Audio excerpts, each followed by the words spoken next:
Bones, doncs ja estem a l'E. Vam arribar fa, jo no me'n recordo, 2 dies? 3 dies? No ho sé. El trajecte va ser bastant millor del que ens esperàvem perquè nosaltres havíem llegit en blogs que la meitat del camí era en carretera asfaltada i l'altra meitat en carretera sense asfaltar, però crec que aquests blogs són de fa bastants anys. Les carreteres estaven en molt bon estat i molt noves. El problema va ser les pujades i les baixades i les pujades i les baixades, les curves i les curves i les curves. Al principi ho vaig portar bé, però al final vaig acabar fatal. Encara que Manali estava a uns 2.000 metres d'alçada i l'E està a 3.500, no és que vagis només 1.500 cap amunt, sinó que arribes a pujar fins als 5.200.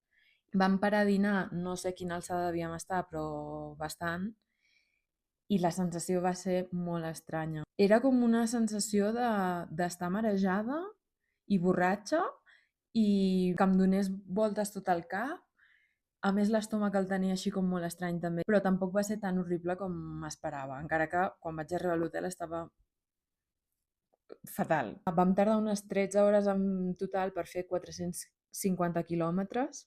La veritat és que les fotos no li fan justícia. Les vistes eren increïbles, es veien els glaciars, el desert, el paisatge canviava moltíssim, senties com molt petit. El poc que hem vist fins ara, l'E és una mescla bastant curiosa. Nosaltres ens pensàvem que anàvem a parar a un poble enmig del no-res, que potser no hi haurien botigues i és tot el contrari, o sigui, és una ciutat, hi ha de tot, és bastant moderna, és bastant més neta que moltes altres parts d'Índia. El clima és molt diferent, no té res a veure. Fa poc estàvem a Manali, que era un lloc molt humit, amb molta pluja, i de cop estem al desert dels Himalaies. Els 2 primers dies em vaig notar una mica estranya, però jo diria que no era pel mal d'altura, jo diria que era per tot el trajecte que havíem fet els dies anteriors. Sí que és veritat que quan camines et canses més fàcilment, però de moment, pel que és el mal d'altura, ho porto bastant bé. Hi ha excursions per fer aquí als voltants que van més cap amunt i arribes també als 4.000 o 5.000. No sabem si les farem i si les fem ja veurem. De moment l'E m'està agradant bastant, no sabia molt bé què esperar-me. La veritat és que m'està sorprenent molt positivament, la gent és super maca, el menjar no és tan picant com a Índia, cosa que jo personalment agraeixo.